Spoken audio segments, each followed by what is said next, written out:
Hey guys, this is episode 47 of the Double Cross Anime Podcast. My name's Wooper, My name's Mario. and we're here to talk about episodes 9 and 10 of the four shows we've been covering for a little while now. Those are Mob Psycho 100, Mm-hmm. Kaguya-sama Wants to Be Confessed to, The Promised Neverland, and Dororo. Mm-hmm. We're also going to start on Gunbuster this week, since we always like to do a classic series. We'll be talking about episode 1 of that near the end of the podcast. Yep.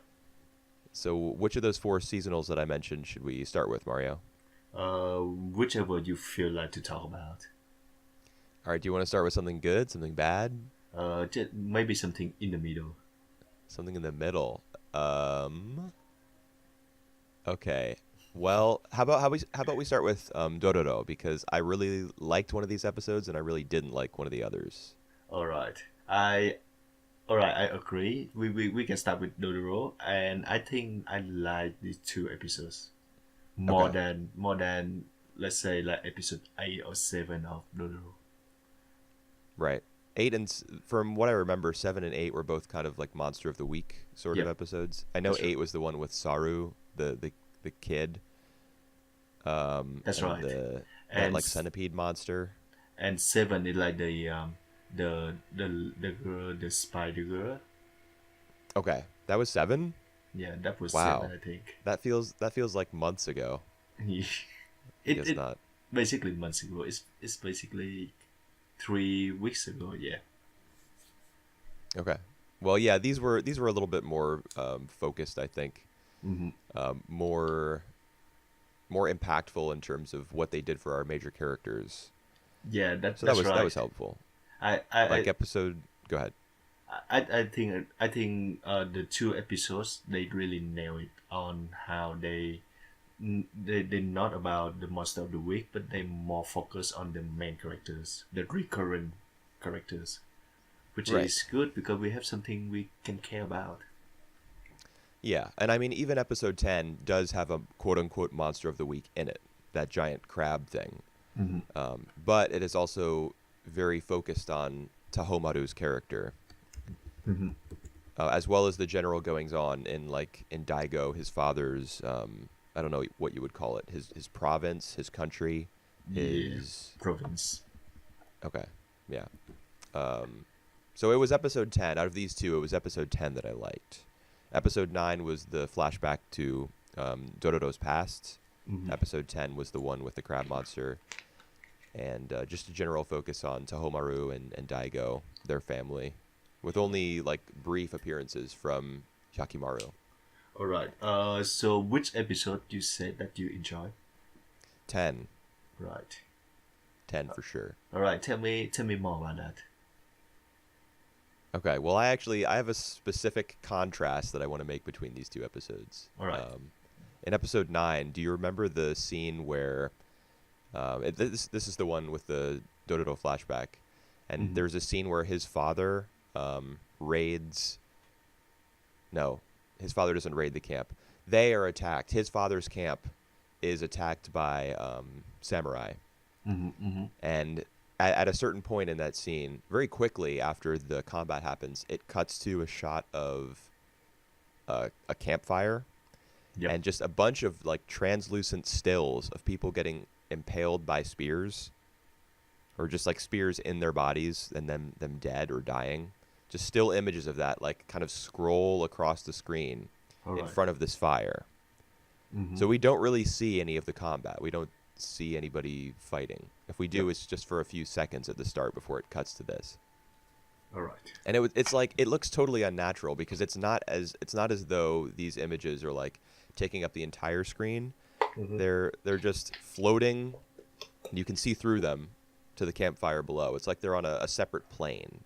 Mm-hmm. It's Mm-hmm. it's not immersive because it's like they're on a 2D plane above what we're supposed to be interpreting as the real world. So I hated that. But then in episode 10, there's the scene near the start where Daigo goes into the Hall of Hell Mm-hmm. to talk to the demons. Do you remember this? Yep. Yep. That's. Yep. And he's like, what's become of my son, of the limbless boy? Answer me. Right. And a beam of light comes through the ceiling and lights a small fire on the floor, and smoke starts to rise, Mhm. And like in the smoke, we can see images of Shakimaru, first as the baby with no limbs, then as a young boy, and now as like a Adult. teenager or a young man. Mhm. And those images seem to inhabit the smoke. They don't just flash past.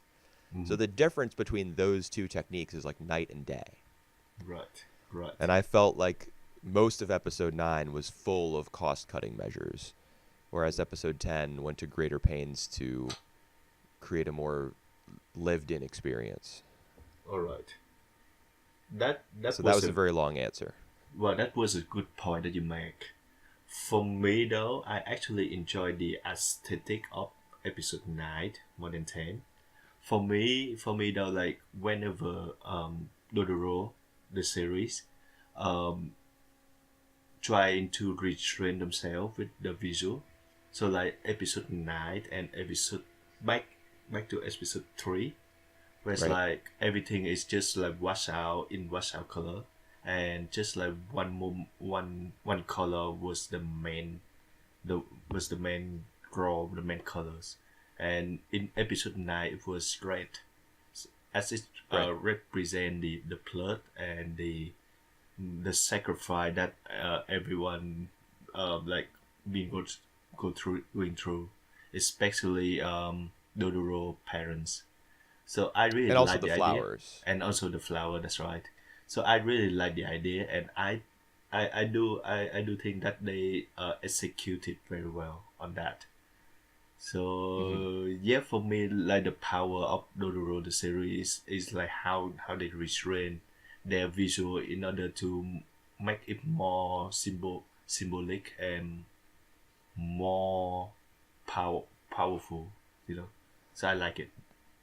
Do you not feel as though the show going back to that well a second time kind of dilutes the impact? Because we already did see something similar in episode 3 with the color red being the exception to the grayscale for the Yeah, flashback.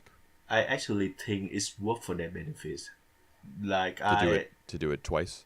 to to go back to that style. So yes, Okay. so in a way yes.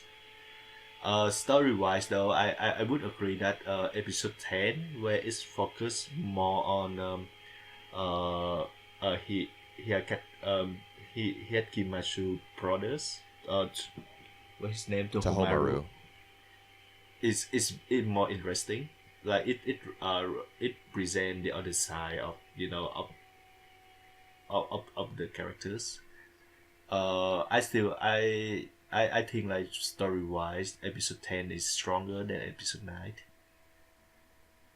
Yeah, I agree for sure.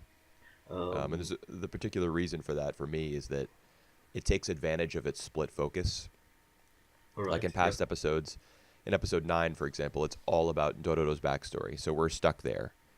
Right. And if things ever start to drag, if there's ever a moment that loses your attention for a bit, it's on you to like pull yourself back in. Mm-hmm. Whereas in episode 10, we cut back and forth between Daigo, the father, Yep. and his son Tahomaru, and the mother, Mm-hmm. who's constantly praying Praying. to the shrine, Right. and also to Dororo and Hyakimaru just briefly a couple times. And as a result of moving back and forth between these different settings, we get a fuller picture of the Mhm. entire world or province or whatever, Right. just of the setting as a whole. Yep. Yep. I don't think it's a coincidence that this episode begins with Daigo getting 2 reports from his advisors. Mm-hmm. One about their economic situation with the lack of rain ruining the harvest, Yep. and one about their military situation. Because in the past, we've gotten... Do you remember that really clumsy scene where, in the middle of like one of Hyakimaru's fights, where a villager comes out with a thing, like a basin to catch some water, Yep. Yep. and Yep. Mm-hmm. and he's like, "Oh man, it only rained for a little bit." Right. Right. Like Right. I that remember that was totally silly to me. Yeah. But Well. to structure the episode this way, where we learn about like the lack of rain and then also the movement of troops along the border, Yep. Yep. it definitely seemed like a more appropriate type of table setting Yep. for what's to come in the future. So this episode kind of brought us back home and like recontextualized the entire series and yanked us out of the Hyakimaru goes and fights this monster. Hyakimaru goes and fights that monster. Dororo's backstory takes up an entire episode type of Well, chain that we've been in.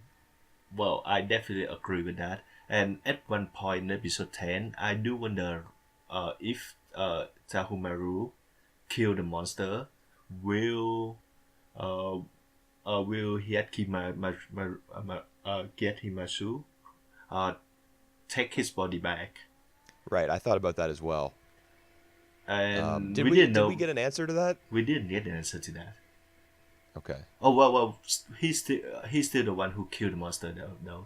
Right, yes, he zooms in Yep. at the last minute and does the actual killing. I wonder if Tahomaru actually realizes that it was Dororo who killed the monster, because they kind of like strike at the same time, Yep. sort of. I think he kind of realized that. Yes. Yeah. Well, Yeah, that'll be interesting, because I'm sure that given his mother's obsession with her first child, mhm, he must hold once he discovers that the limbless boy mhm, is actually his brother, because I don't think he knows that yet. yep. Once he figures that out, I'm sure that he won't feel too kindly towards Hyakimaru, Right. because he's been stealing his mother's love and his father's attention for his Uh, entire life.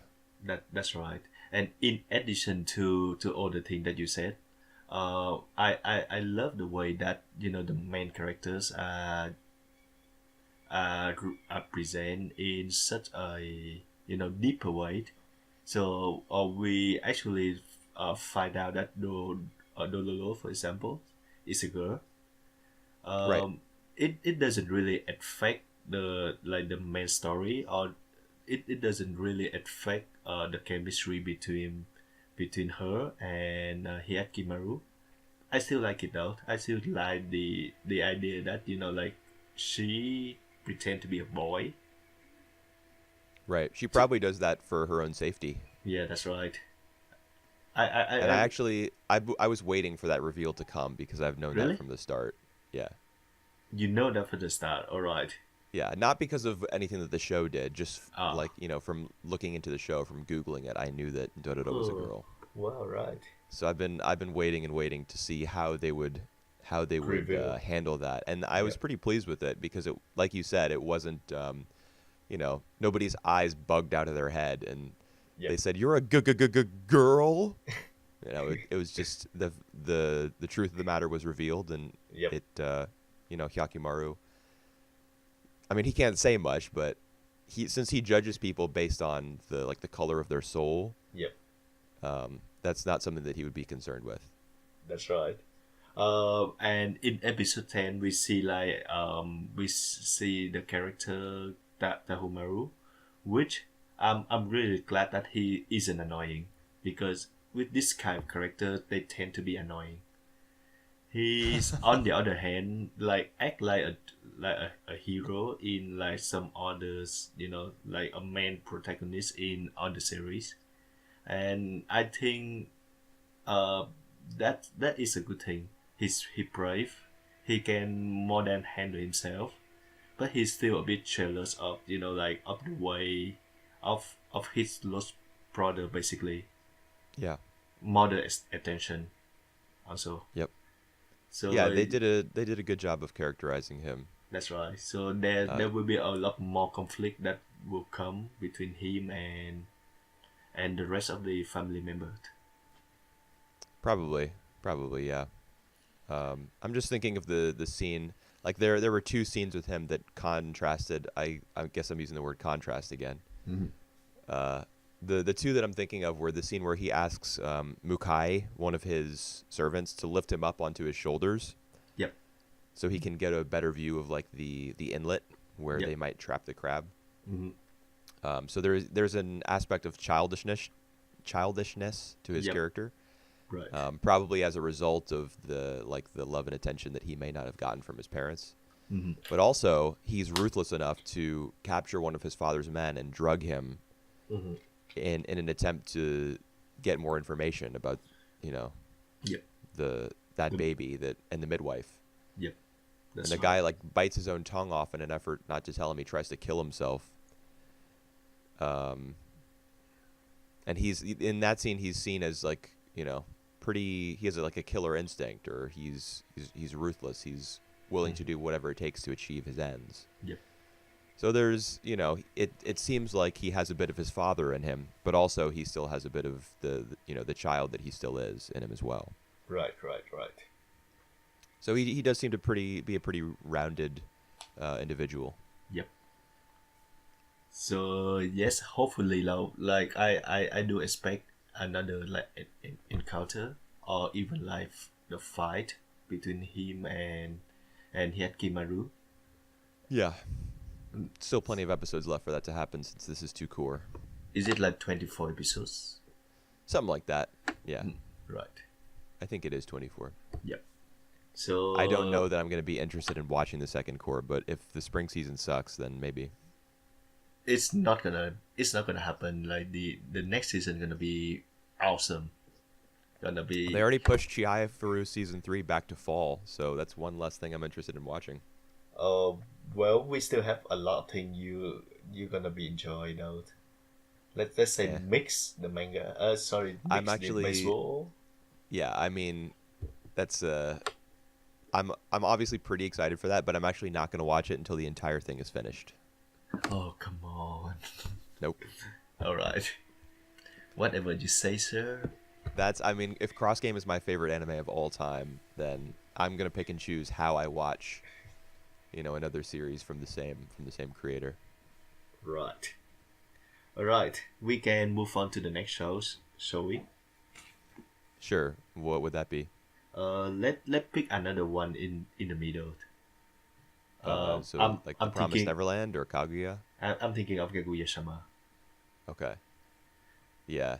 All right, so you told me that you thought that episode 9 was the best one so far. Is that right? This let me rephrase that. Episode 9 is one of my favorite episodes so far of Kaguya-sama. Okay. So why is that?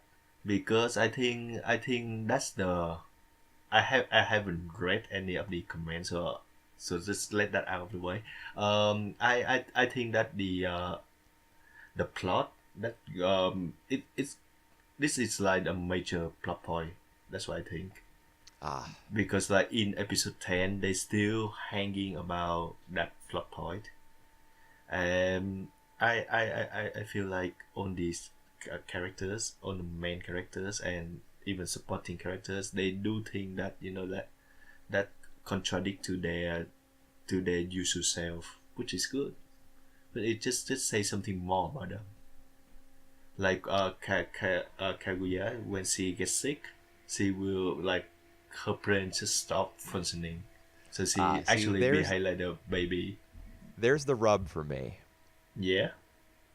Yeah, that's not how smart people getting sick works. Well. The sh- Yeah. That's not how smart people getting sick work, but that's how Kaguya's the character work. No. The show tries to justify it. So it doesn't just say, "Oh yeah, Kaguya turns into an infant when she's ill." It references Freudian psychology, saying that because she's so smart, her ego is working all the time to control her impulses. Yep. So when she gets sick, because she usually uses so much of her ego, it's out of commission, and her id, her baser desires, come to the forefront. Mm-hmm. And this is just such a bogus, like pseudo-scientific explanation for Oh. a behavior. Ultimately, the author of the manga just wanted her to act like a baby All in right. this scene and wrote some BS to make it happen. And that's so obvious. All right. Like, I hate it when characters get sick and they all of a sudden they act like helpless children. That's not how illness works. All You right. just rest in bed, get over it. for all right, for the soul strength note, I think like all these supposedly serious explanation, like scientific explanation, are all bullshit, like from the very beginning until now. Yeah, and that's something they have been doing since the very start. They've been referencing like psychological and social phenomena. Yep. The narrator will come through and say some term like really dramatically, and then explain it as it as it pertains to Shirogane and Kaguya's situation. Mm-hmm. So yes, they are all bullshit. But since, as you said, this one was such like a major quote unquote plot point, Mm-hmm. the fact that they try to justify it in the same way rather than just letting things play out naturally is annoying. And then they try to have it, they try to have their cake and eat it too. They make her act like a little dumb baby on the floor talking about fireworks. And then they get serious about it, and she's like, "Oh yeah, well, because of my strict upbringing in this household, I don't know how to love, or whatever." And then we get that shot of the wall with the family's maxim on it, like, "Don't love anybody, don't accept help or gifts or anything from anyone. Just use them as tools instead." All right, and I do think that they check up the formula as well. Like in episode 10, they reverse back to how these two, how the two main character Kaguya and Shirogane, they fight against each other. But like in episode 9, it's not about that. It's not. It's all about, yeah. Well, the first one was a bit of them my game, but like the others were more of a more, I would say, conventional story, which You're talking about episode 9 in particular? Yep. Yeah, the first chapter was the one Well, with she switches out his cell phone battery yep. because he's going to need a ride, and then she gets sick as a result of him splashing water on her with his bike. Right. And then even the second chapter is like the other three members of the student council playing concentration to see who will visit her. So it's really just the third chapter Yep. that is more, that And- does take a different approach or view the characters through a different lens. And even like the second chapter where we see Fujiwara trying to cheat in her own way, it's actually, like, it actually like refreshing her characters, because she's not the guy who usually cheat, but because she really wanted to visit Kaguya, she does that. Right. Well, she's been devious before, or maybe bit. a better way to put it was she's like really played to win before. Was Do you it? remember the banned word game? Yeah. All right. Yeah. That's right. Yep. She really wants to beat Kaguya and the president. Yep. She did that. Yeah, so I think that's built into her character. It's true that we've never seen her be deceptive this way before or cheat. But I thought her reactions to getting caught were pretty funny. Yep. So yes, I just feel like all these characters, like all the four characters, all the members of the student council was really cute and refreshing in episode 9. Episode 10 was so right. I'm not really wow on that episode either. I'm the opposite. I thought All right. episode 10 was great. I think it got us back to where we should be All right. in terms of what this show is about and what its strengths are. All right, What's that? please explain. I really don't think that the whole sick in bed thing worked at all. Like Alright. the regression of her character into like a vaguely sexualized kid with like the downturned eyes and the reduction in her character design and the number of colors in her iris, like everything they did with her character, even her voice actress. All right. Koga Aoi, she gave like a more childlike, innocent sounding performance. It felt totally flat for me. All right. However, and the stuff at the end, we haven't really talked about the fact that she pulls Shirogane into bed with her, Oh yeah. That which just seems like some rom-com bullshit. it is, and it's interesting because when you think of who's at fault at this. Well, that's actually something that the 10th episode addresses in the Yeah. second segment, where she goes to what's her face, uh, Kashiwagi, for advice, and Shirogane goes to Ishigami, and it kind of cuts back and forth between the two. Yeah. There's a lot of discussion of who's at fault, and I don't think anyone's at fault. Like, I don't think blame needs to be assigned in that situation. well, I actually blame Shirogane for that because he's he must be strong enough to to resist that. I Miss mean, I suppose I would agree. Yes. However, this is a cartoon, all right. and I don't even if this situation were let's put aside the cartoon thing. Actually, even if the situation were to happen in real life, you can make whatever argument you like about how they ought to have behaved, but I don't think blame needs to be assigned. Like, Yep. I mean, maybe it is someone's responsibility to behave differently in that situation. But as far as like actually blaming somebody goes, I don't think that's necessary. I think the two characters just ought to do their best to reconcile. And if Shirogane recognizes the fact that he did something wrong, he should just apologize. That's You know, right. which he did. Yeah. But Yep. because of Kaguya's particular read on the situation, like she wanted something more from him subconsciously. Hmm. That seems to be the cause of their fight. Yep. Um, so I get it is a more complicated situation. Which, if I'm interpreting your thoughts correctly, that's something that appealed to you about episode 9 was that it kind of complicated things, showed us Right. different bits of the characters, and gave us a little bit more plot. Yeah. More thing that we. Yeah. That is exactly right. Yes. More Okay. plot. Yeah, that's something that I don't really want or need Mhm. from the show. Like I thought episode 10 was much funnier. Um, and I guess that's even like the thing where she's upset, where she says she's looking for fireworks on the floor in episode Yep. 9. Hmm. Hmm. Even that for me was kind of retroactively saved by her obsession with fireworks in the third chapter of episode 10. Yep. Hmm. The one where they're trying again to see what they'll do during like summer vacation. Yep. Yep. Yep. Yep.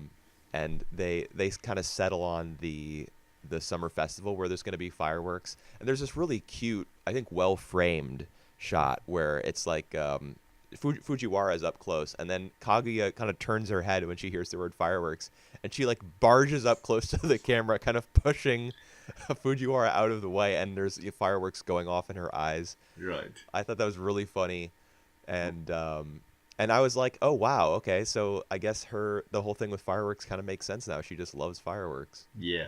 Well, I actually really enjoyed the third chapter of the episode 10, where like everyone keep doing their things, and it Fujiwara, who like the usual person who just like chime in, making a mess and leave, like being unpredictable. And I really like the way that Kaguya, she just stopped trying at all. Right. She kind of like turns off her brain and goes into a zen-like state. I actually like that. Well, Yeah, I thought it was okay because it was funny. yep, yep. I mean, what people find funny is subjective. Maybe people were rolling on the floor, like clutching their guts in laughter when when Shirogane walked in on her in episode 9, and Hmm.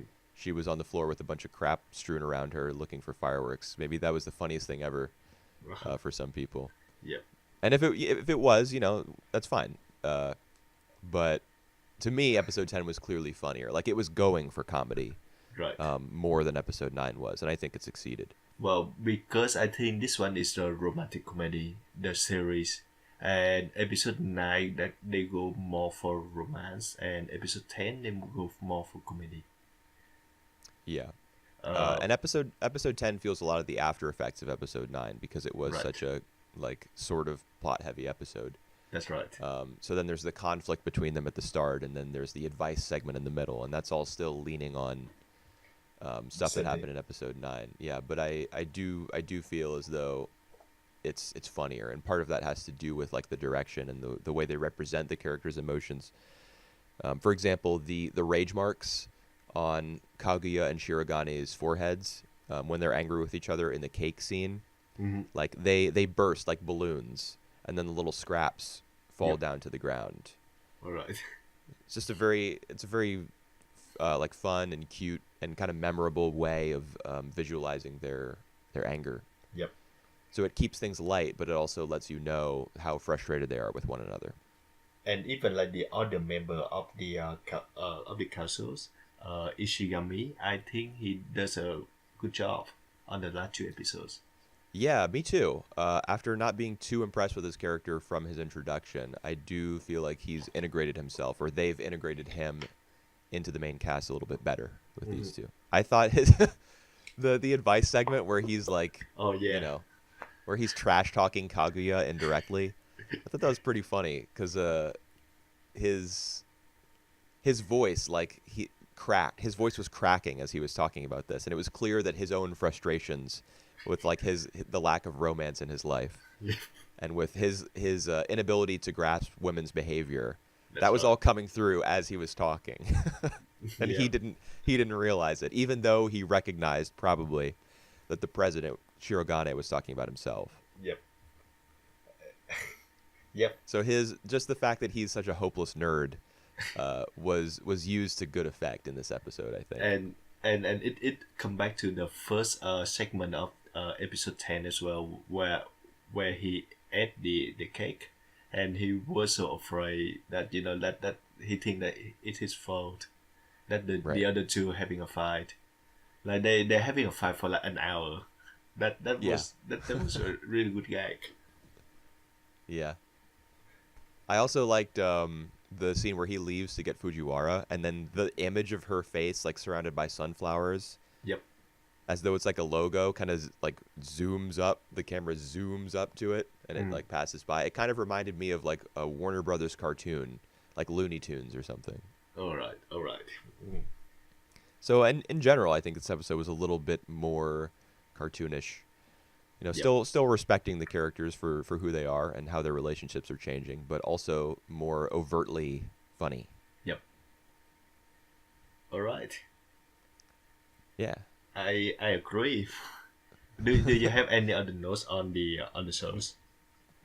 Um, yeah, actually, for Kaguya, I wrote a lot for both of these episodes, but Mm. we can move on because a lot of them are just my own Reactions. personal opinion. Yeah, All right. well, sure, my reactions, but also like we seem to have opposite opinions Well, about I these two episodes. is it I think Kaguya and even Fujiwara have a lot of cute reaction shot in the two episodes.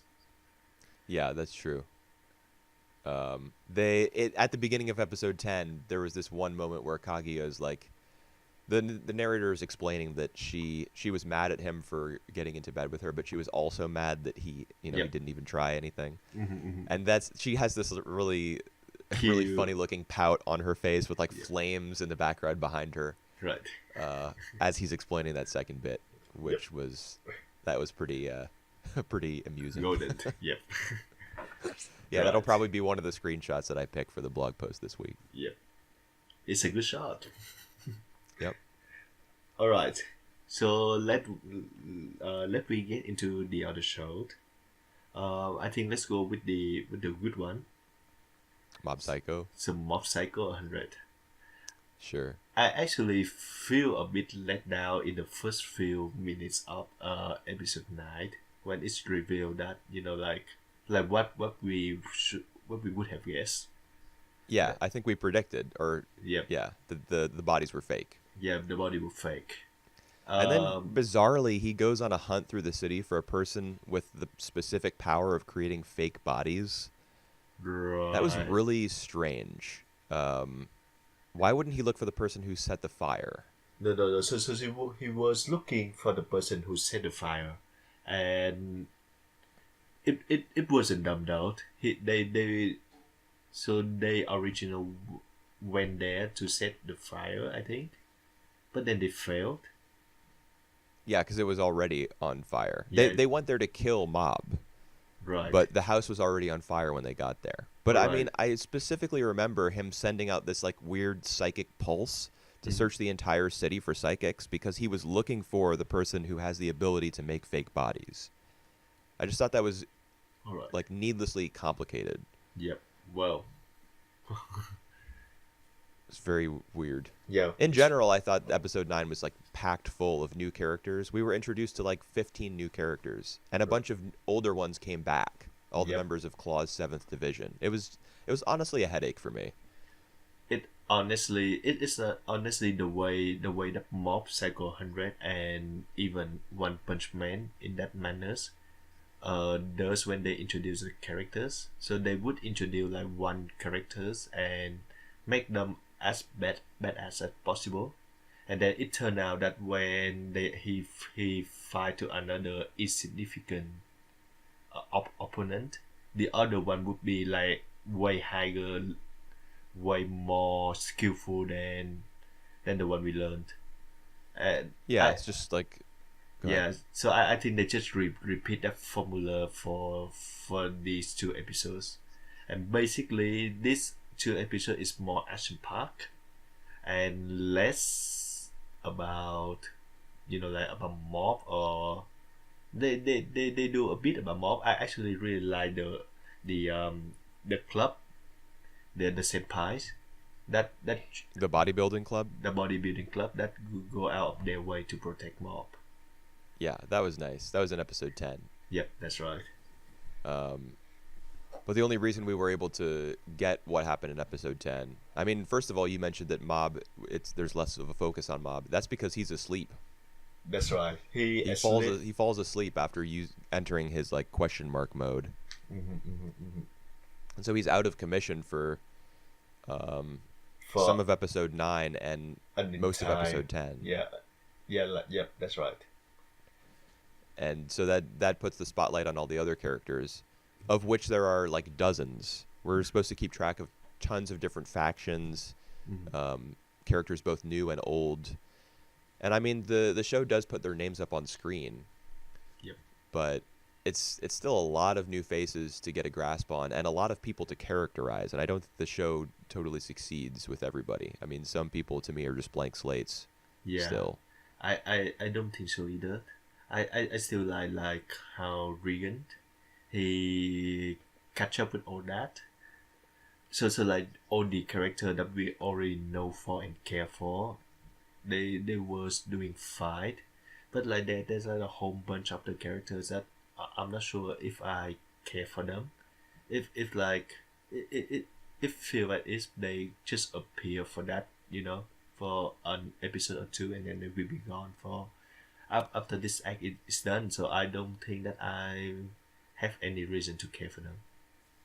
Well, I mean, it's true that the 7th Division Claw guys come back, so the show is willing to bring characters back, but I do think that's a legitimate complaint, especially regarding the members of like the foreign division of Claw. Yep. I don't know if you remember them from episode 9. They're the ones who are plotting like the coup from inside. They want to take over Claw. Yep. And one guy I think has smoke-related powers because he's always smoking that cigarette or Right. something. Yep. But they're introduced as like a legitimate threat.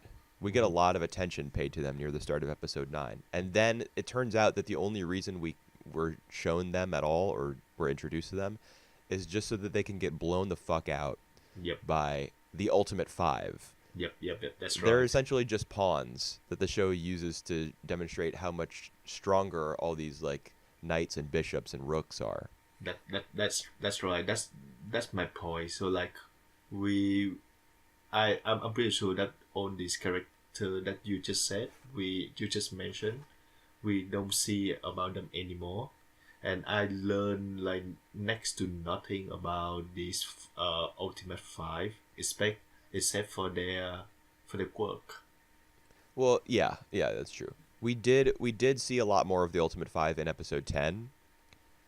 Yep. There was like the Hulk guy who was chasing Mob, who was possessed by Dimple That's through the city. yeah, that's right. And then who are the others? There's the guy with the he's in the Ultimate 5 though. yeah, I think he is. All right, I think he's just some random guy who is strong. I don't think so. All right. I don't really want to look it up right now, but I'm pretty sure he was one of the Ultimate 5. I Alright. might be able to name them. There's the guy who can interfere with electrical signals. Yep. There's Yep. the guy who can teleport. He teleports Yep. the Prime Minister at the end of episode 9. Right. There's the guy with plant-based powers. Right. There's the guy who has an umbrella. He was like a shut-in until Alright. Yep. until Toichiro, the head of Claw, pulled him out. Mm-hmm. And I think the 5th guy is the big Hulk guy. Yep. All right. And the only one of them has really made an impact on me. I mean, I guess the Hulk, because we saw so much of him in this episode, Mm. and he's just like a gigantic, super strong guy. It's easy to remember. The one who has made the biggest impact on me is the teleporter. Yeah. He has an air of mystery around him. Yeah, and he's supposed to be like a final badass, not a final like the most powerful villain of the powerful five. So yeah, Right. he seemed like he had no weakness for now. Yeah, but I'm sure, Mob will figure something out. Or just go unconscious again and beat him senseless. Yeah, well, Mob is the ultimate heroes, the strongest Um, man in the in that world. I would say that the a necessary criterion for being an ultimate hero is being conscious while you are performing your acts of heroism. All right. And since Mob just like blacks out when he gets to a certain point, I don't know Mm-hmm. if that really Yep. Yep. qualifies. Yep. But hey, you know, he Uh, does save. He does rescue Musashi, the head of the Body Improvement Club. yep. Yep. Yep. Yep.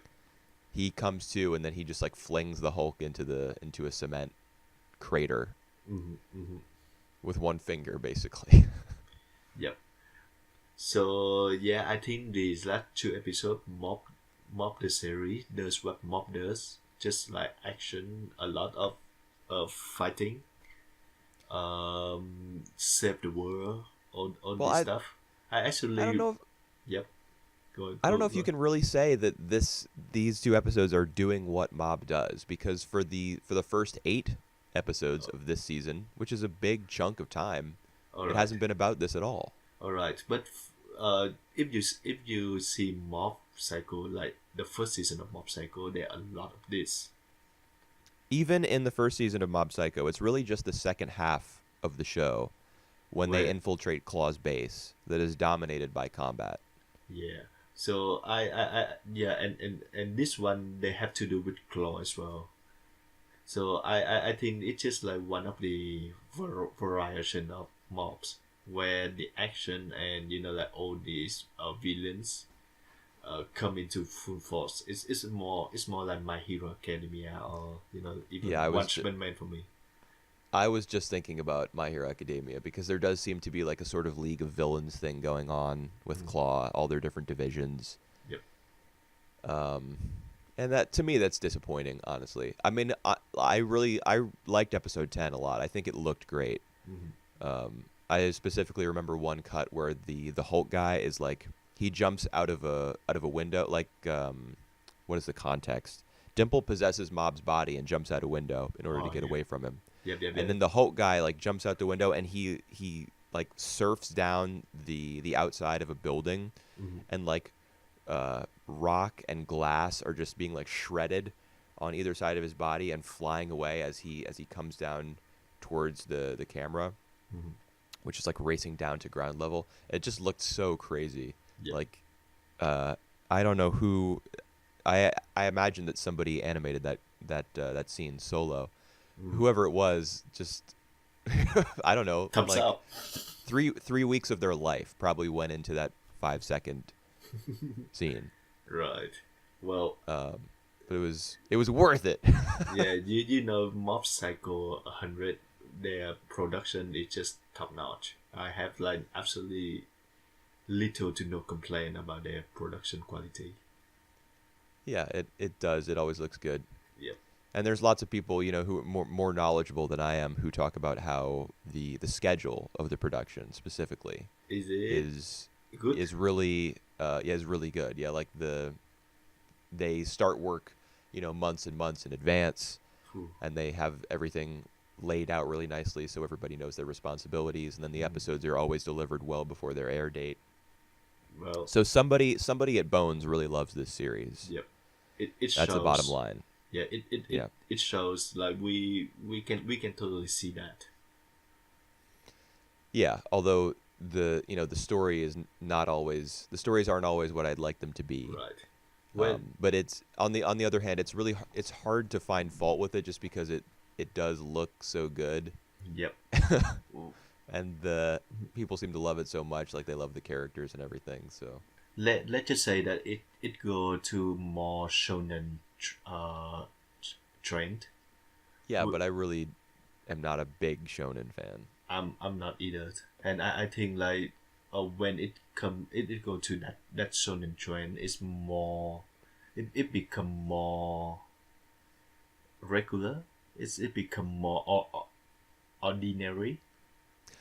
Um, I think that I think it becomes more extraordinary. I mean, if you Is think it? about it, there's more characters, there's more powers, there's more spectacular animation because of the combat. Oh, The ordinary stuff is where Mob goes out on a case with Reagan and fixes save the some world. fixes some small problem in the city. Mm, But it does become more of a conventional action series, yep, yep, and I mean everybody's mileage is going to vary. yep. Well, one plot thread we might consider is the leader of the claw organization and his son Yeah, and Ritsu is and cooperating with Risu. him for some strange reason. Yeah, well, he kidnapped him. So, yep. I really didn't get that vibe though. Like No, no. Sho ensures that their parents will be safe at some Yep. random hot spring somewhere. It, it, it, Um it's not really kidnapped though. He actually asked Risu for help. yeah, and he also makes a comment to Ritsu in one of these episodes saying your latent psychic powers are even stronger than your brother's. Oh. Did you Yeah, catch that? I do remember that. I thought that was really weird. Yeah. I So wonder if that's foreshadowing something or if that was just like it might him foreshadow encouraging something. Ritsu or what. Well, I think it might foreshadowing something in the future. Hmm. Not really sure. See. Maybe that's what's gonna happen next after this arc. Perhaps. I mean, I think this arc will probably take up the rest of the season. I actually think that it might be finished next next episodes. Now that Mob Really? is wake up. Now that oh well, we might have like an entire episode of Mob fighting again. These uh the Ultimate strong Five. guy. Yeah. Yep. So maybe you're right. We will see. Yep. Well, we only have like 2 or 3 episodes left. So yeah. I think it's 3. Yep. We'll just have to keep watching to find out. That's right. That's what we seem to say every week. Well, but at this rate, I think Mob Psycho gonna join my list of top 50 anime of the decade. Oh yeah, it's on mine. I mean, it's not close to the top, but Yep. it's certainly worthy of an inclusion on that list. I mean, you have to respect it on a technical level, Mhm. and I think it's pretty. Even if you're not a fan of its particular narrative stylings, Mhm. it does tell its stories pretty well. That's right. You know, with a lot of charm, and with a good amount of pathos too. Yep. The writing is mostly good, and the Yeah. production is just amazing. So yeah. Yeah. I actually saw a comment, the one anime blog that I still read, Right. aside from, Starcrossed from time Yep. to time, Mm-hmm. is The Cart Driver. Mm-hmm, And I saw a comment from Scamp saying Mhm. that Mob Psycho 100 is the most visually interesting anime of the decade. And I thought about that, All right. and he may be correct. Well, if you say about visually interesting, I would say more like Flip Flapper or Minefu or Fujiko. I don't think Fujiko Mine is that visually interesting. I think it has a very distinct art style. Mm, But it's Well, not it's a Mob has a busyness to it, like an animatedness. all right. I know what you mean. Yep. And it's Uh, also experimental, like it does its weird all sand right. art and paint on glass styles as well. All right. I would say if I have to pick the more interesting visual of the decade, I think I would go for Tatami Galaxy. I have the exact same thought. Yeah. I actually posted a comment on his blog saying I think it's Tatami Galaxy. All right. Yeah, Don't, so spoiler alert to anybody who's all right. wondering what one of our favorite anime of the decade is. Don't copy my thought, okay? I mean I independently had that exact same thought. Wow. It, but when you think back about that, even like Katanagatari have a very interesting visual. Um, yeah, that's true. The thing I love about Katana Gatari is its visuals. Yeah. I think the story kind of drags in some places, Mm. but yeah, I agree that it's one of the best looking anime of the decade. Phew. I don't know about visually interesting. I just think it looks top notch all the time. Right. All right. So I have one more mention before we move on to the next show. One more interestingly visual show of the decade for me will be Akunohana. Take that. Huh. I suppose interesting. More emphasis on the word interesting and That's less right. emphasis on the word visually. That's like interesting. Not necessarily like best looking or whatever, but interesting. Yeah, that's an interesting one to bring up. All right. So let's get to the last shows of this seasonal anime, Promise Neverland. Yep. All right, episode 9, 10. I would say like from what I read from the manga, it stopped where I stopped the manga where um Norman decided to go back from his escape. So like So when he saw that there was a cliff on the other side of the wall. that's right. So like my knowledge afterward was also like brand new, that brand new. Okay. So So how did you feel about the way that the anime treated the reveal of the cliff? so right, I guess. It was Huh. all right, you guess. Yeah, it's not really that big of a deal for me. How are you? I actually wondered if the show was pulling a trick on us, and if Norman was lying, if he was an unreliable narrator. All right. Because Yep. when he gets up to the top of that of the wall and looks out, we don't actually see the cliff. Mm-hmm. We don't get an image of the cliff until he's explaining to Emma and Ray That's right. that there's a cliff there. That's when we see him looking out literally over the cliff. All right. So And he's been acting strangely for the past few episodes. All right, so- he's also been refusing his like multiple chances to escape. So Yep. I was thinking to myself, is he actually like another double agent? Is he trying to keep all the kids penned in somehow? But episode 10 answers those questions. The answer is no. All right. So what do you think if he done that? If he did that, why did he do that? Well, I mean, I don't think he did at this point. But all right. if based on my earlier like hypothesis, it was just that he would have been like another double agent, perhaps someone who's even working for the demons directly, and Isabel isn't even aware of it. All right. So Like since he's some child genius, maybe he is secretly like if she's the mama of the farm, maybe he's like the papa or something. all right. Wow. All right. That giving him too much credit, I think. Yeah, well, definitely. Given the way that episode 10 turns out, he embraces his death, it seems, but then, she takes him off to that side door, so he's obviously destined for something more. Well, right. Now that I know no spoiler anymore, I'm free to make my guess. So I do think that the reveal that like Norman going through another door instead of meeting the monster make me think that he's well alive, and I think that Mama used him for something. Yep. And I also come to thinking that maybe Mama, in her own way, wanted for the kid to escape. That's what I think for now.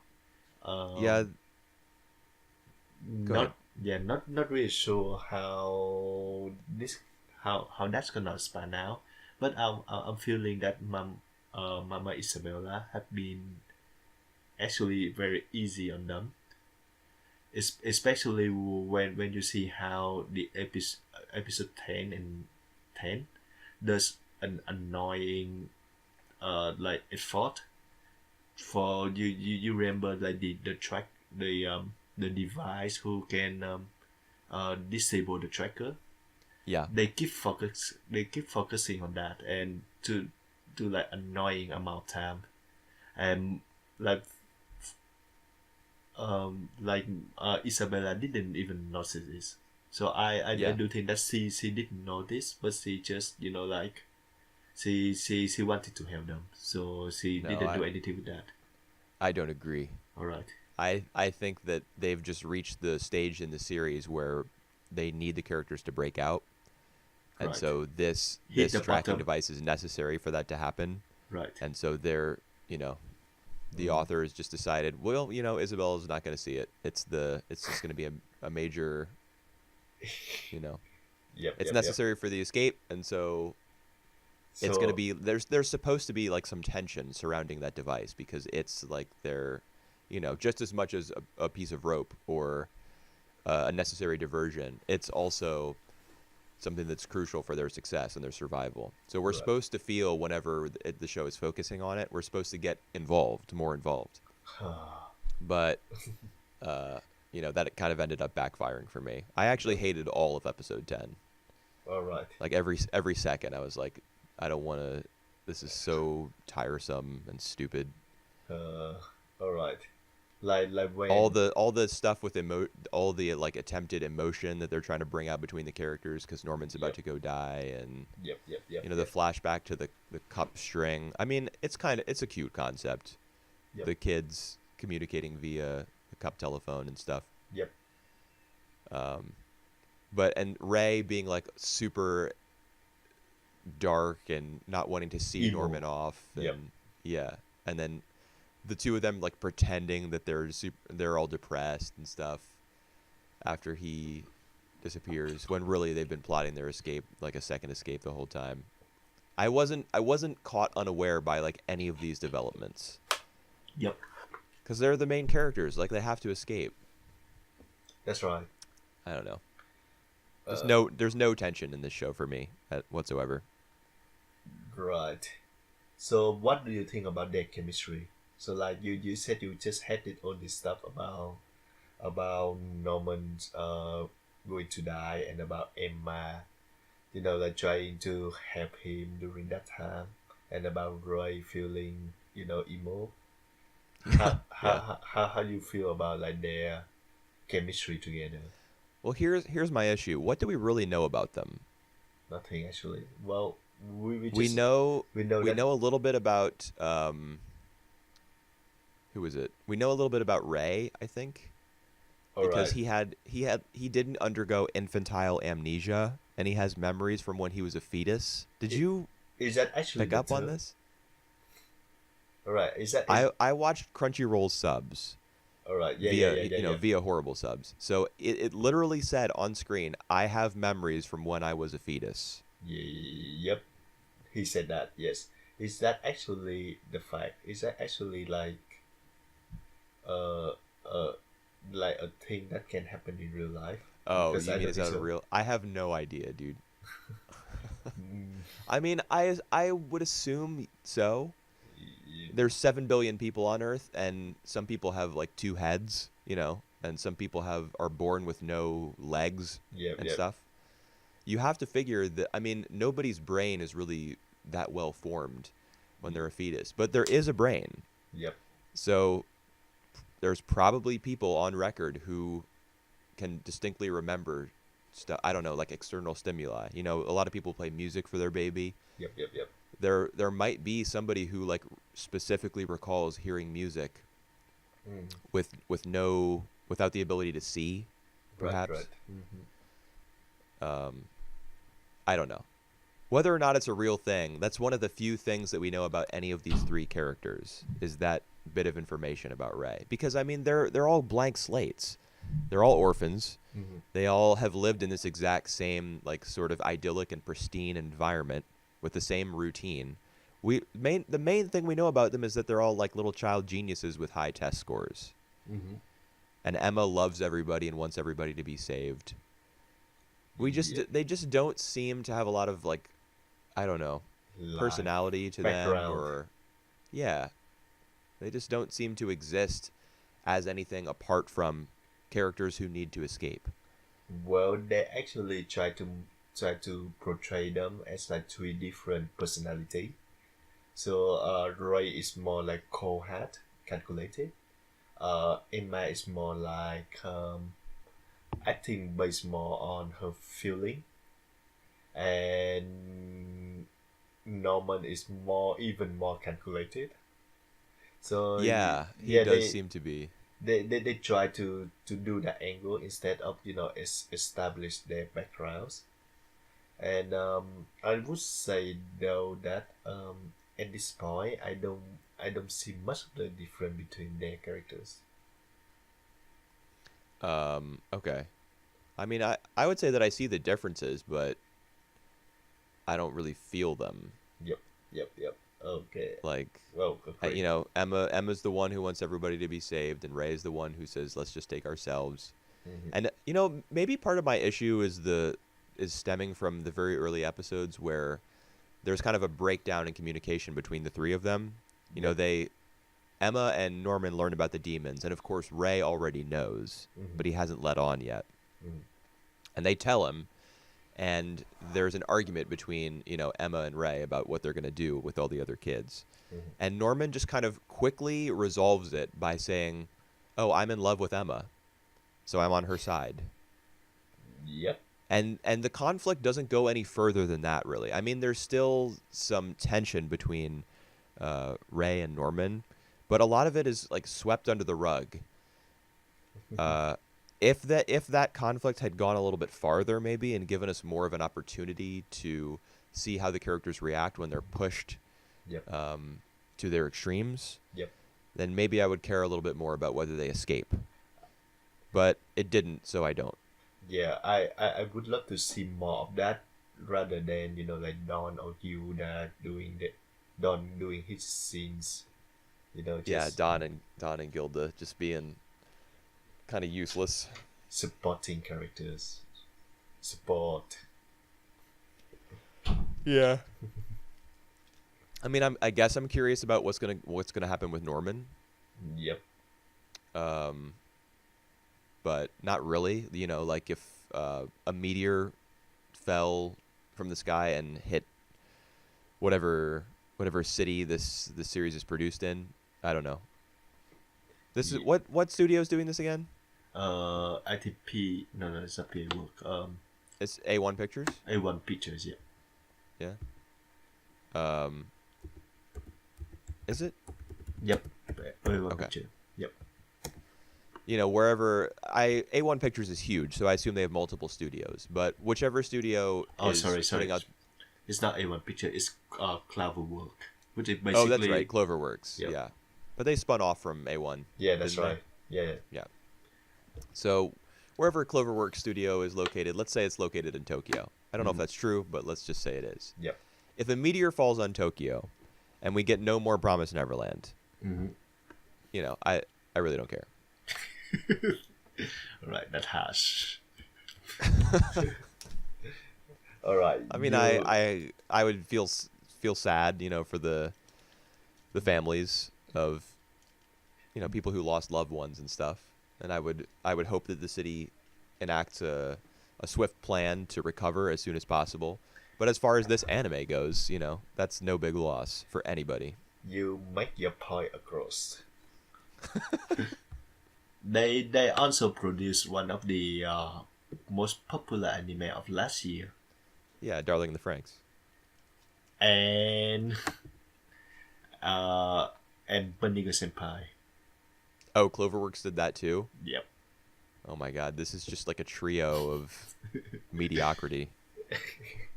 A popular, insanely popular shows. Yeah, it's weird. Yeah. Well. I mean, it kind of makes sense if A1 is this behemoth of a studio, because they're owned by Aniplex, I think, or they're a division of Aniplex. Yep. It kind of makes sense that they would spin off and rebrand a part of themselves as a new name so that they can earn more loyalty Yep. Yep. to that name, to that studio, because I'm sure they want a situation like Bones or KyoAni has, where just the name, inspires hope and anticipation. Yep. And I mean, they're probably succeeding, given that they've handled all these really popular titles. Right. So good for them. Yep. All right. Do you have any more notes on Promised Neverland? I don't think you do. No, I actually forgot to take any notes. I underwent adult amnesia, so I can't even remember what happened a few weeks ago, and Ray remembers everything. So gonna have to hit that guy up for some tips. Yes, so bad. If he make himself alive after Right. the If he escape. escapes, I'll have to ask him, hey, how do you remember so much stuff? Dating all the way back to your days as a fetus. How do you do that, man? It's just on my gene. I don't have to do anything. All right. Yeah, I'm about done. I honestly don't want to watch the last 2 episodes. Come on. It's how they escape. So that it's like the most fruitful, the most exciting part. I don't care if of they the show. escape. I don't care if they die. All right. I mean, I guess I'll watch them, but I don't want to. Maybe right. I'll watch them at like 1.5 speed. Like Oh, crank come the on. speed up, so it only takes like 15 minutes for me to get through it. All right. That if watching an anime on 1.5 speed is like my what is called it's like my not to do thing when you're watching an anime. Right. So I I totally agree. If you're ever compelled to watch an anime that quickly, then you should just stop watching it altogether. That's right. That's my that's my opinion on that. Yeah, I agree. All right, let's go with Gunbuster. The first episode of Gunbuster. Yeah. So this is Hideaki Anno's Anno. Yeah, This is Anno's directorial debut, the first thing he directed. debut? All right. Yeah. Um, Although it's not the first thing the Gainax ever did. Their first major production was The Wings of, I have no idea how to pronounce, Honiamise, oh, I know that show. I know the show. the Royal Space Force, that movie. Yep. It's the one with the sexual assault scene. Yep. It's like famous for that. All right. Yeah. But this is one of the first things they did, and it's Anno's first project. All And right. you can kind of tell that it's him. Yep. I first the character design is really 80s. Yes, it is. All the eyes, all these, like everything look 80s, which is not a bad thing. It's just, not at all. It's just like a product of its times. Yep. I actually think that they are aiming a little bit for Dazaki era character designs, Right. because Maybe, this Gunbuster is actually like the subtitle of this property. The real thing is called Aim for the Top. Yep. And so I think that a lot of the plot points are just ripped off from Aim for the Ace, The tennis. which Dazaki directed in the late 60s, early 70s, the tennis show. Yep. I think they use a lot of the plot beats from that series, and they put them into like a sci-fi setting.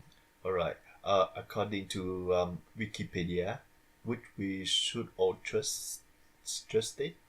Yes, of course. It's a combination between M for the Ace, the tennis anime, and Top Gun. Top Gun. Yeah, the Hollywood movies. Okay, I guess I can see that because of So, all the training montages and the.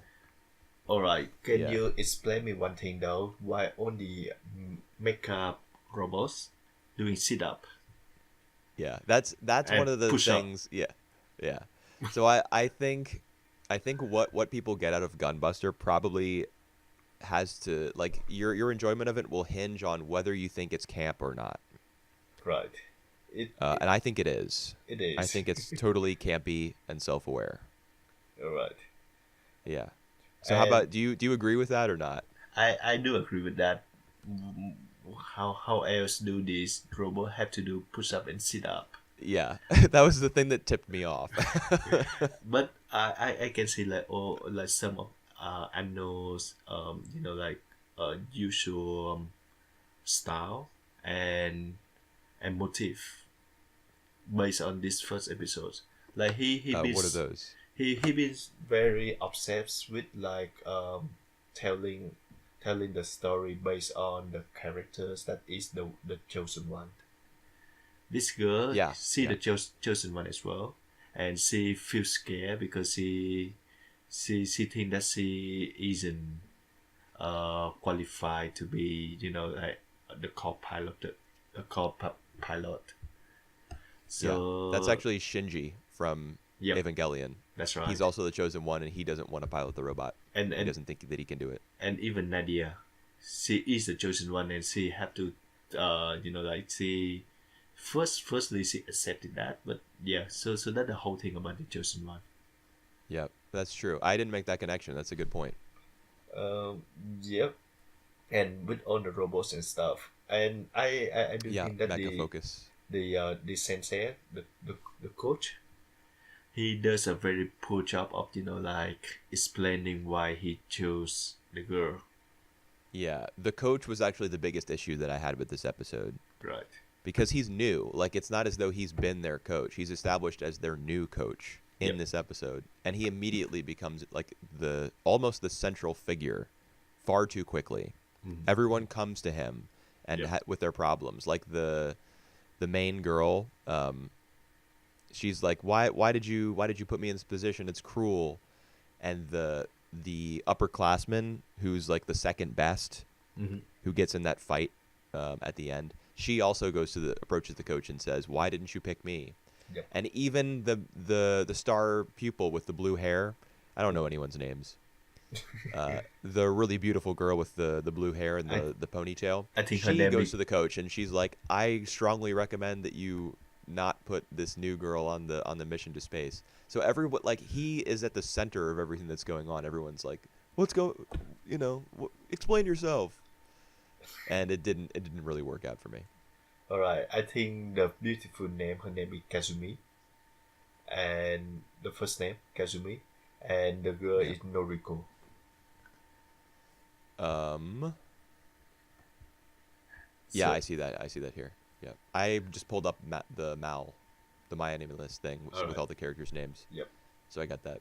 Yeah, Kazumi is the older senpai Right. who's like a perfect pilot. Then we got Noriko, and the coach's name is Koichiro. Koichiro. Yep. Koichiro, and he's the coach. That has to be a pun. Yep. Uh, all time. All right. So that Um, just kind of reinforces the fact that this is supposed to be campy. all right. I The fact that he has that name. we still have another character which is named Chung Fraud.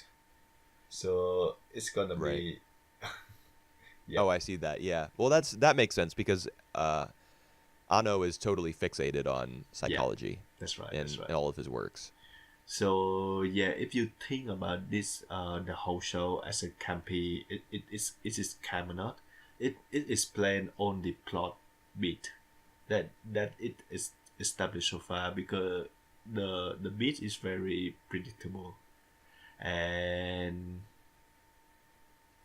Yeah. what else can I say? It's just I all the re- thing that we have seen before.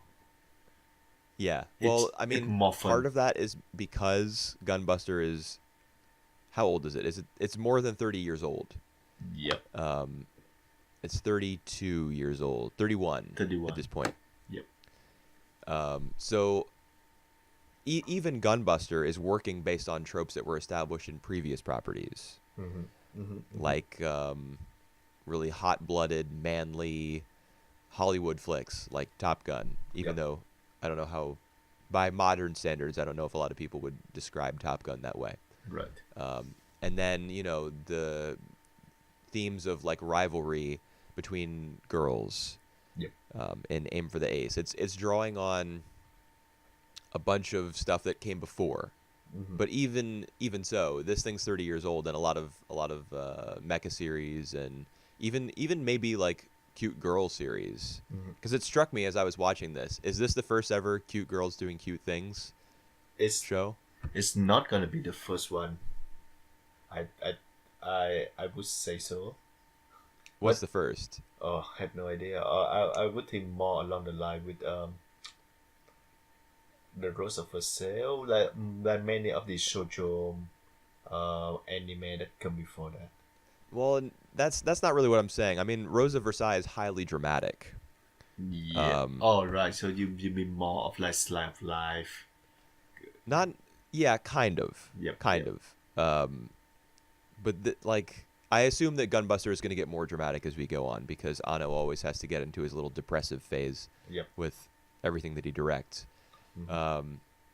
But it feels a little bit slice of lifey this first episode because Right. there's the school setting to accompany Mhm. what's going on with all the mechs. Even though this is set in a future where humanity has, like, they're trying to defend Earth from aliens, Yep. they still got the school, and all the girls are like running around in their gym uniforms and gossiping about who's going to be sent on the mission. And Yep. And who gonna team up with the best girl? Everyone right, of look up to that course. girl. Right, and you've Um. got kind of another Class S situation where everyone is probably like a little bit in love with her. Yep. Well. But why? I mean, why not? I certainly am. All right. I actually think like the first few minute of the show, where it tell about the story of her lost father through her voice over, was really good. Yeah, I Like agree. it set the tone, it set the mood for the show, and really like it. Like it set the drama as well. So I already feel for the girl, even though I haven't seen her face. But then what come afterward is like, yeah, more like cute girl doing cute things, more like it even run more like parody than like actually like Straight straightforward. mecha. Yeah. Yeah, I do think it'll get there eventually. Once we Yep. get into space and the scale of the conflict becomes clear Yep. to Noriko, I think that we'll get to the point where it's like a straightforward mecha thing. Right.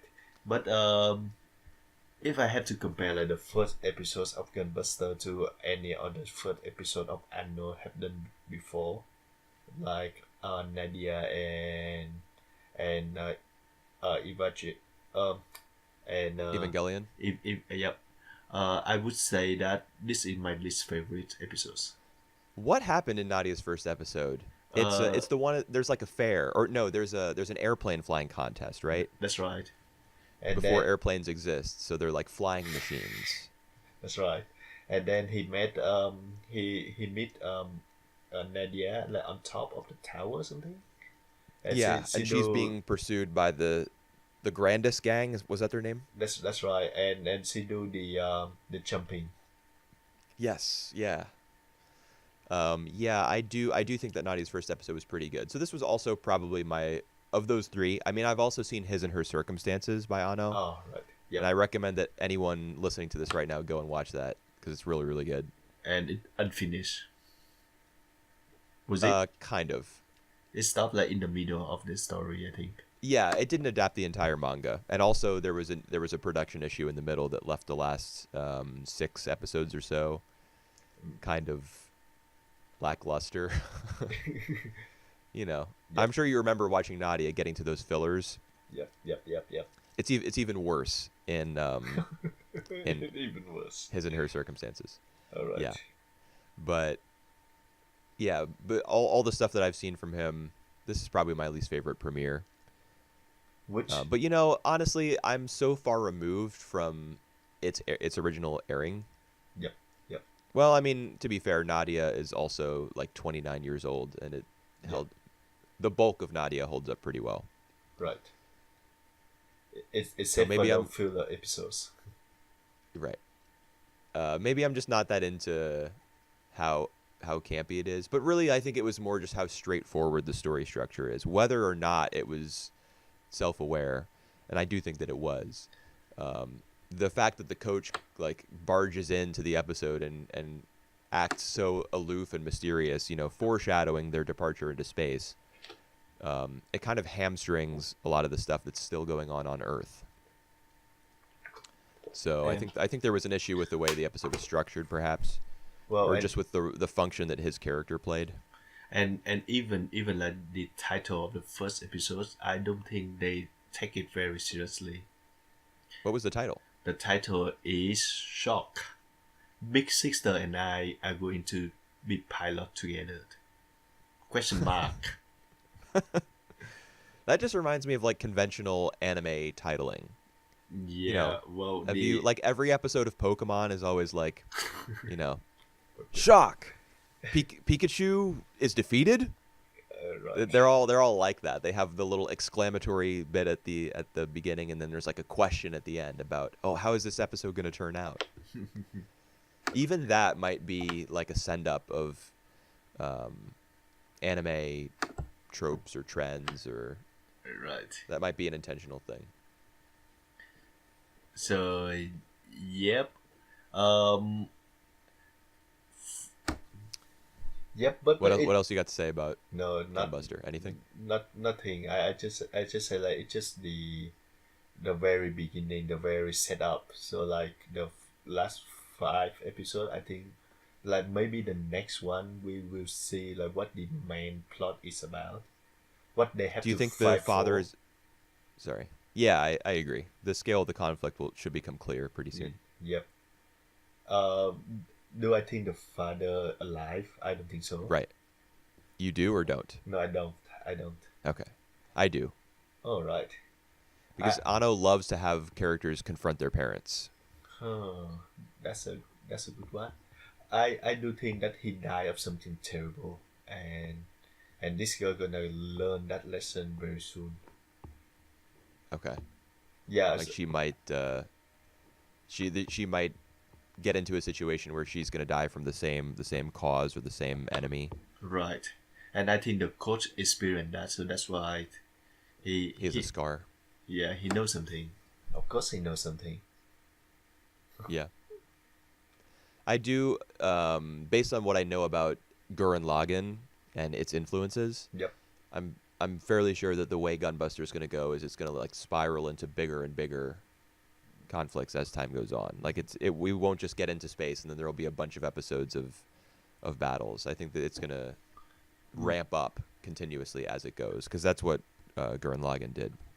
That's a good thing. I fully expected that. Yeah.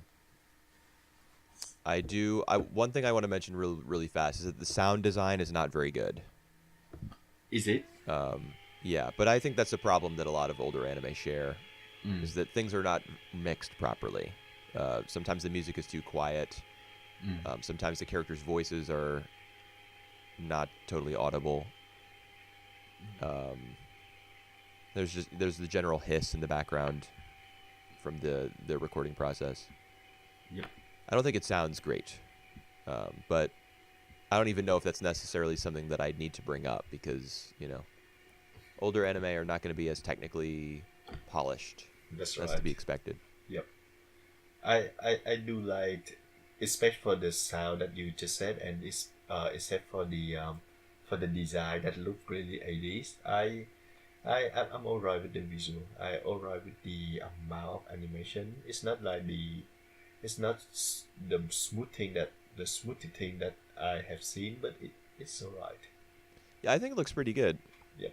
Especially since it likely is trying to copy some of Dazaki's style. Yep. With the close-ups on characters' faces, and there was one instance of like the triple, what is that called, when you see the same set of frames 3 times for emphasis on a particular motion? The same frame for 3 times. Yeah, you know what I'm talking about? Where a character, like, for example, they do like a backflip in midair, and it'll show the backflip 3 times in rapid succession. Right. Yeah. Well, I know what you mean, but I don't know the term of it. Yeah, that popped up in this episode once. I don't know if that's a Dazakiism or if that's something that he, Yep. that he borrowed from like Tezuka Pro or Yep. wherever he got his start. But I do like because I think they're trying to mimic his look a little bit. Mm-hmm. That limits what the show can do. But I also think that it looks pretty good. Yep. The robot fight near the end wasn't great. Like there was one moment where she was kind of slapping Noriko's mecha in the face, back and forth. That actually made me burst out laughing because it was so pathetic looking. Yeah, I do as well. She just right. There you go. In general, I think it looked pretty good. You know, like there's the scenes where the characters are running, like training their body so that they can better pilot the robots. Yep. And that all looks pretty nice. Mm-hmm. And of course, this is early Gynax, so there's plenty of attention paid to the female form and how it moves in motion. Even the characters' outfits, like they wear that 80s workout gear. Yep. So that's intentional, I think, because it's supposed to draw your eye to everything that's going on there, and that's that's Gynax for you. Yike. I don't know if it merits a yikes. Like, I mean, maybe, but it was a different era, I guess. Well, even now to trigger, they still do the same things. Do they? Well, what Kill la Kill? Yeah, Kill la Kill. They make the clothes, their lingerings as the weapons. Come on. Right. Yeah, that's true. Do you remember when Kill la Kill came out and there were a whole bunch of think pieces that people wrote about it? Like think piece, oh my god. Yeah, the think pieces, like not just criticizing it, but some people were saying that it was like a feminist work because the girls were unashamed of their semi-nudity, and they were using their bodies and their clothing as weapons. All right, it's all BS for me. Yeah, I didn't get too into that particular debate, but there was a lot of debate about it. Then nothing particular deep regarding Kill la Kill at all. Yeah, I'd say you're right about that. It does clearly have its themes that it likes to grind out, right, in every episode, but there's not a lot of humanity or complexity to the series, I don't think. Yep. All right.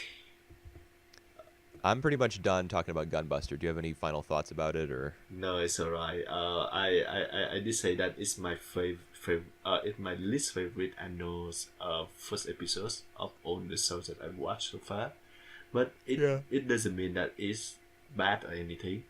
It's very campy, and I do think that it run more like a parody than like actual like straight story. But then again, it will become more drama and it will become more bigger and bigger as the plots going on. We pretty sure about that, right? Wooper? Yeah, most likely. Yep. So yes, that's my thought about Gunbuster. I still down to watch the sequel though. Well, come on, we're only like 17% of the way into Gunbuster. Yep. So, right. Let's reserve judgment for a bit. I mean, it could end up, be the best thing its pants once it goes into space. Right. We don't know. All right. Pardon the the expression. Oh, good. So I guess we'll be back next week. Will we be back next week? We will be back next week. Okay. Sorry for skipping a week, guys, but yeah, we will be back next week. Hey, we've got our real lives to attend to. Right. Right? Or one of us does. Two of us does. What do you mean? I don't think just working all the time really qualifies as real life. Well, if you got the salary, if you pay the bill, yeah, well, yes.